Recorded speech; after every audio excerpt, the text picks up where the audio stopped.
The morning of the court hearing began with a deceptive calm, the kind of stillness that makes you believe the world might finally give you a reprieve. I remember the light streaming in through the blinds, falling across the kitchen table where Emma sat quietly, her frail hands wrapped around a mug of warm tea. Her heart condition made every day unpredictable, and I could see the slight tremor in her fingers, the faint paleness on her cheeks. Yet her eyes shone with a courage that humbled me. She had been through more in her short life than many endure in decades: surgeries, endless hospital stays, nights where machines beeped endlessly beside her bed. And yet here, she was dressing in her best clothes to stand in front of a judge and confront the woman who had tormented her. Our home was silent except for the soft hum of the refrigerator and the occasional squeak of Emma's wheelchair as she maneuvered around the room.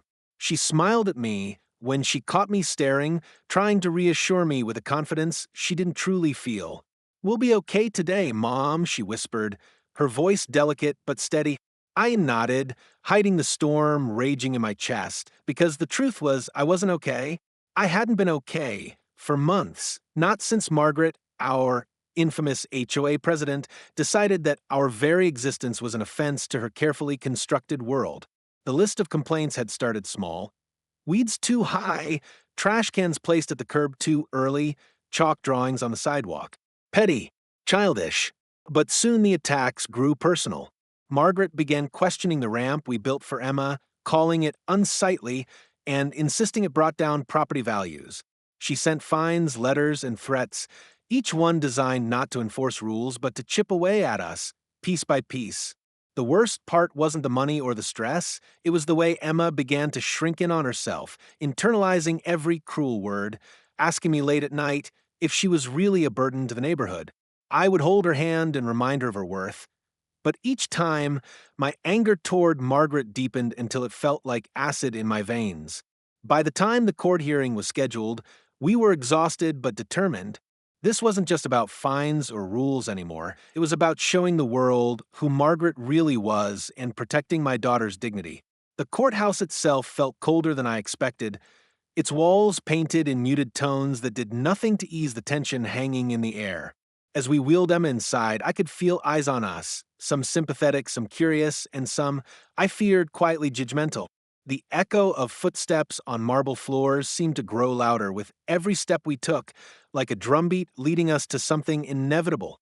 We entered the courtroom, its wooden benches lined with neighbors who had come to watch, some openly supporting us, others too afraid to take sides. I guided Emma to our place at the front, smoothing down her hair like I had when she was a little girl before school.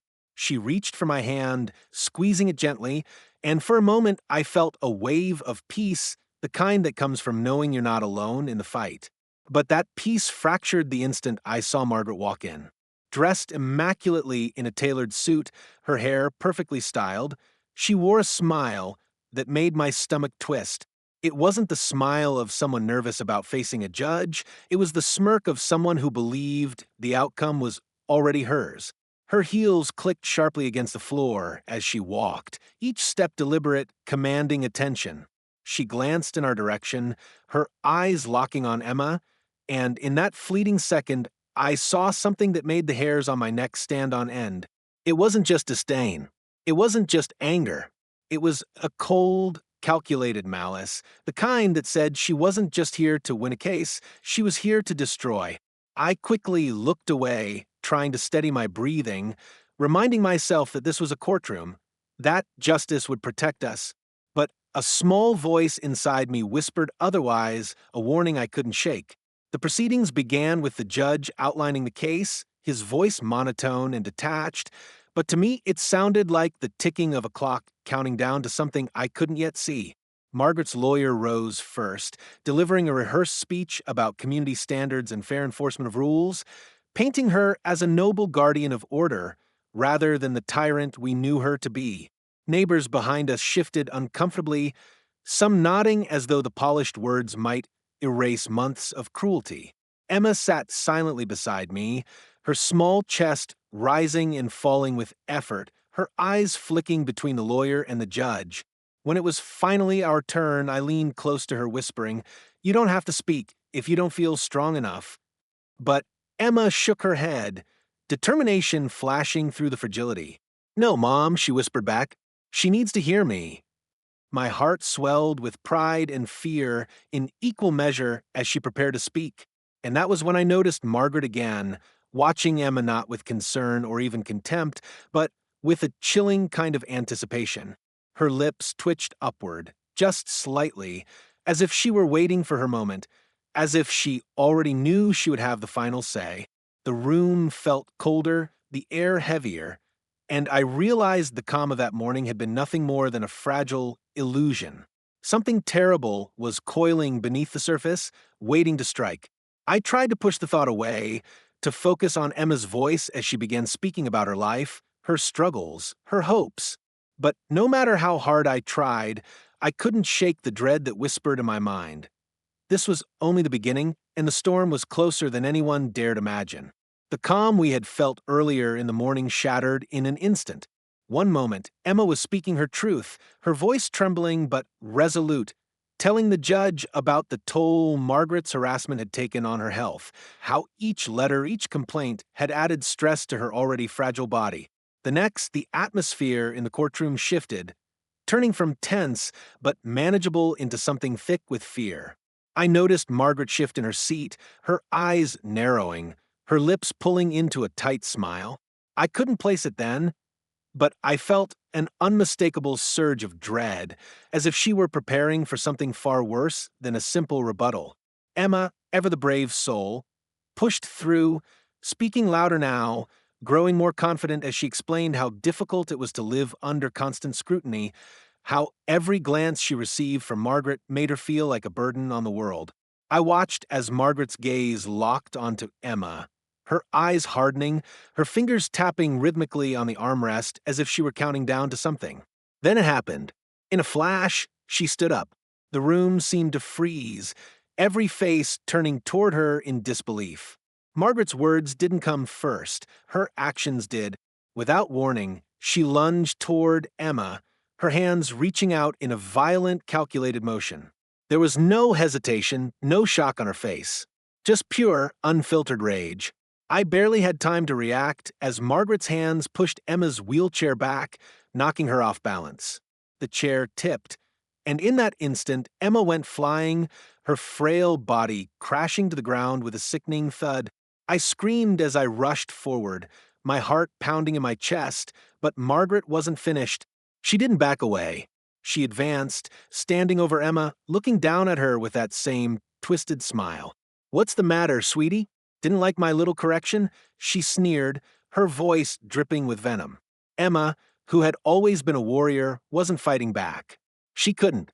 The shock of the fall had left her dazed, and her heart, already a fragile thing, raced erratically. I could see the fear in her eyes, but worse, I could see the doubt. The doubt that comes when someone has told you you're worthless for so long that you start to believe them. I tried to pull Emma back into my arms, but Margaret wasn't done. She shoved me aside with a force that sent me stumbling. "She doesn't belong here." Margaret spat, her words as cruel as the shove. "None of you do." That's when I realized the true extent of her cruelty. This wasn't about rules, about property values, or about anything trivial. This was personal. She was enjoying this, enjoying watching my daughter suffer. Emma lay on the floor, clutching her chest, gasping for breath as her heart worked overtime to keep her alive. I could see her shaking, trying to push herself back up, but the pain was too much. I bent down to help her, but then I heard it. The sound of heavy footsteps. They were loud, deliberate, echoing through the courtroom, growing louder by the second. My first thought was that it was a security guard rushing in to stop Margaret, but then I saw them. The military police. The doors to the courtroom slammed open, and in they came, their uniforms sharp and imposing. The officer leading them was tall and strong, his presence filling the room like a wall of force. His eyes locked onto Margaret, and for the first time that day, I saw her flinch. The officer didn't hesitate. He strode forward, his hand reaching for Margaret's arm with a calm efficiency that contrasted with the chaos in the room. "Margaret Davis," he said, his voice deep and commanding, "you are under arrest for assault." The courtroom erupted into a flurry of whispers, but none of them mattered. All I could hear was Emma's labored breathing, her fragile body still on the ground, her eyes struggling to focus. The military police wasted no time, swiftly and firmly pulling Margaret away from Emma and toward the door. She screamed, struggling against their grip, but her voice was swallowed by the noise of her downfall. I couldn't believe what I was witnessing. This woman, the one who had tormented us for months, the one who thought she could break us with her power, was now being dragged away by the very force she had thought herself untouchable to. But even as she was taken out of the courtroom, I couldn't relax. My daughter was still lying there, helpless, her body too weak to fight back. I rushed to her side, holding her, whispering comfort into her ear as the paramedics arrived. But the emotional weight of what had just happened was impossible to ignore.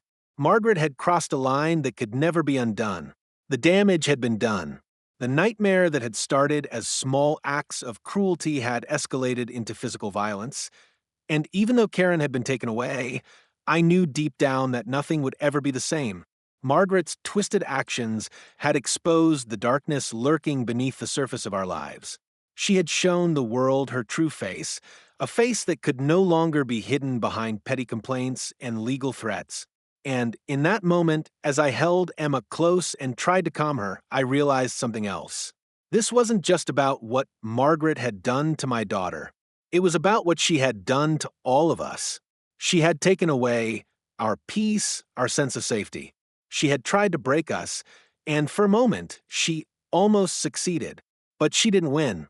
Emma was still breathing. She was still with me. We were still standing together. The storm had come, and in the end we had survived. The silence that followed Margaret's removal from the courtroom was deafening, broken only by Emma's ragged breathing as I cradled her trembling body. My daughter lay pale and weak in my arms, her heart racing so fast I feared it might give out. The paramedics rushed in, their voices urgent, their hands moving quickly as they checked her vitals and secured her oxygen. I watched them lift her onto a stretcher, my hand never letting go of hers, and in that moment all the noise of the courtroom, the murmurs, the gasps, the frantic footsteps, faded into the background.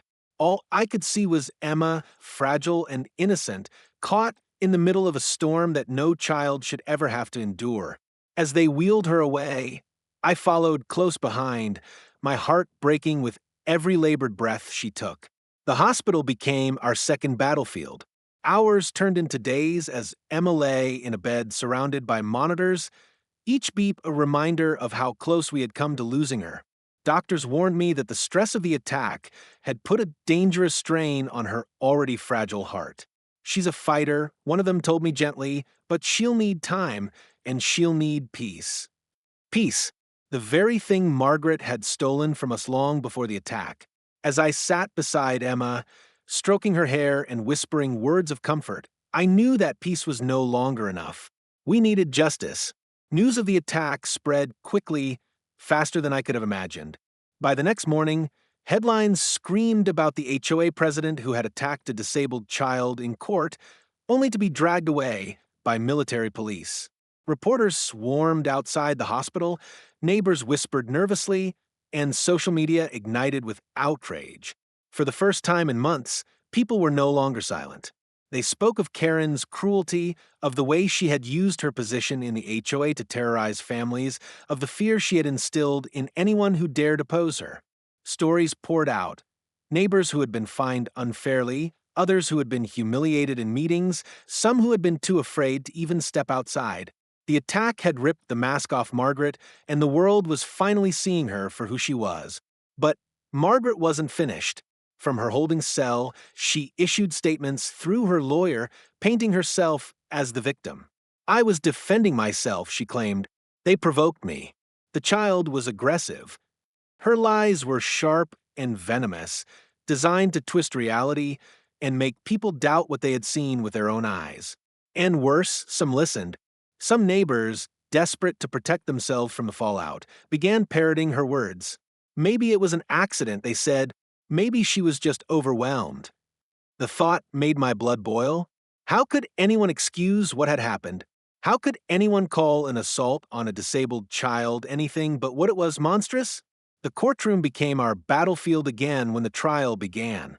I walked in with Emma at my side, her body weaker, but her spirit unbroken. She insisted on testifying, on telling the world what Margaret had done to her. "She needs to hear me," Emma whispered, her voice shaking, but her eyes filled with determination. And so she did. Standing before the jury, Emma spoke of the fear she had lived with for months, the way Margaret had treated her like she was less than human, the moment in court when she was shoved to the floor and left gasping for air. Her words, quiet but raw, hung heavy in the room, silencing even Margaret's smirk. When it was Margaret's turn to speak, she put on her mask again, pretending to be frail, pretending to be the victim. But the cracks showed. Under cross-examination, her lies unraveled. Witnesses came forward, neighbors who had been silent for too long, finally speaking the truth about her reign of terror. They told of the fines, the threats, the humiliations, the fear. Piece by piece, the walls Margaret had built around her crumbled. The jury saw it. The judge saw it. Everyone saw it. And yet, the process was grueling. Each day in court felt like reopening a wound, listening to Margaret's lawyer attack Emma's credibility, dismiss her pain, twist her words. There were moments when I thought I couldn't endure it, when the weight of it all threatened to crush me. But then I would look at Emma sitting tall in her chair despite the trembling of her body, and I knew we couldn't give up. This wasn't just about us. It was about every person Margaret had hurt, every neighbor too afraid to stand up, every child who had ever been silenced. When the verdict finally came, it felt like the world held its breath. The jury filed back into the courtroom, their faces solemn. The foreman stood, his voice steady as he read the words: guilty, guilty of assault, guilty of abuse of power, guilty of cruelty. The words rang out like a bell, cutting through the months of fear and doubt, filling me with a surge of relief so strong it brought me to tears. Emma squeezed my hand, her eyes wet but shining, and whispered, "We did it, Mom. We beat her." Margaret was sentenced, stripped of her position in the HOA, her name forever tainted by her own cruelty. She screamed in the courtroom as the guards led her away, her voice shrill and desperate. But no one listened this time. Her power was gone, her reign over Cedar Oaks ended. The neighbors who had once stayed silent now looked at us with something different. Not pity, not fear, but respect. They had seen the truth, and they could no longer hide from it. But justice, as sweet as it was, could not erase the scars. Emma still carried the weight of that day. In her fragile heart, the trauma etched into her body and soul. The nightmares lingered, the memories haunted her. But she also carried something stronger: resilience. She had faced a monster and survived. She had stood up for herself when the world tried to silence her. She had fought and she had won. As we walked out of the courthouse for the last time, the sun warm on our faces, Emma turned to me and said softly, "She tried to break us, but we're still here." And she was right. We were still here. Stronger, louder, unbroken. The storm had passed, and though it had left scars in its wake, it had also left something else, a legacy of courage, a reminder that even in the darkest of times, justice can still shine through. In the aftermath of the trial, life didn't return to normal. Not completely. It never does after something like this, something so violent, so shocking, so filled with hate. But as the days turned into weeks and the weeks into months, I realized something. We weren't just survivors. We were fighters. And we had won. Emma's recovery wasn't just physical. The bruises on her body faded, the scars on her heart remained, but her spirit began to heal in ways that surprised me. The first time she smiled again, truly smiled, was the moment I knew we had come out the other side. She had been through so much, so many surgeries, so much fear, but she wasn't letting Margaret's cruelty define her. Her laugh, once tentative, began to return in its full, infectious joy. The sound of it filled our home once more, like the first ray of sunlight after a storm. I watched her grow stronger each day, not just in her body, but in her resolve. She spent hours in therapy, pushing herself harder, faster, determined to reclaim everything Margaret had tried to take. Some days, it was harder than others. Some days, the weight of it all would fall on her, on us, and I'd find her sitting quietly in her room, staring out the window, her mind far away. And I would sit beside her, remind her that it was okay to feel, that it was okay to still hurt. But I also reminded her that she was not broken, and she wasn't. In the months following the trial, the world began to see Margaret for who she truly was: an abuser, a manipulator, someone who used her power to terrorize others. The court of public opinion had delivered its own verdict, and the impact was undeniable. The HOA's reputation was in tatters, and new leadership was elected. People who actually cared about the community, not their own egos. Some of the neighbors who had been too afraid to speak out reached out to us, apologizing for their silence, for their complicity. I could see the regret in their eyes, but more than that, I could see the realization that something had to change, that a community based on fear was never a community at all.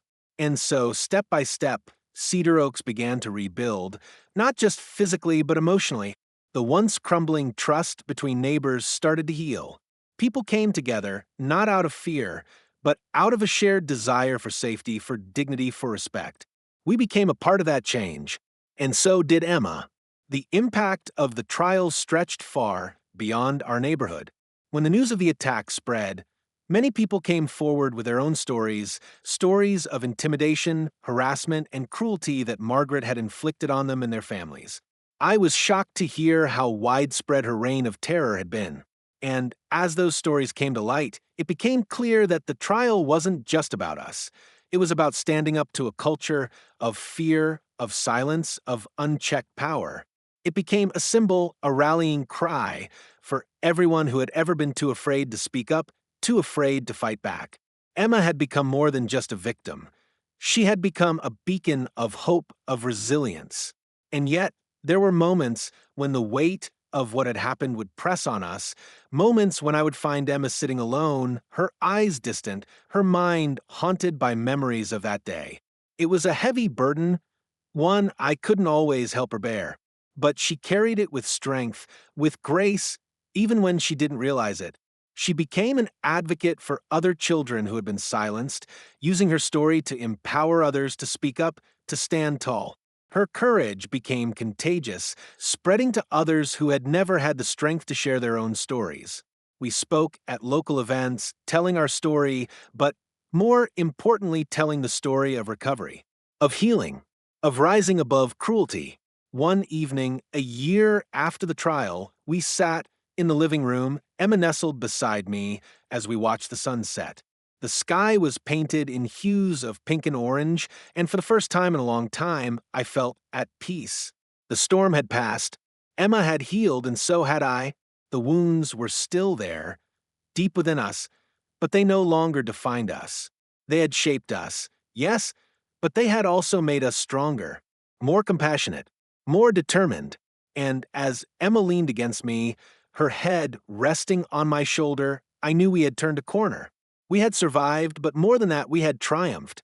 "Mom," she said quietly, her voice filled with the wisdom of someone much older than her years, "do you think Karen ever regrets what she did?" I paused, the weight of the question heavy in the air. Karen, or Margaret as I now thought of her, had never shown remorse, not once.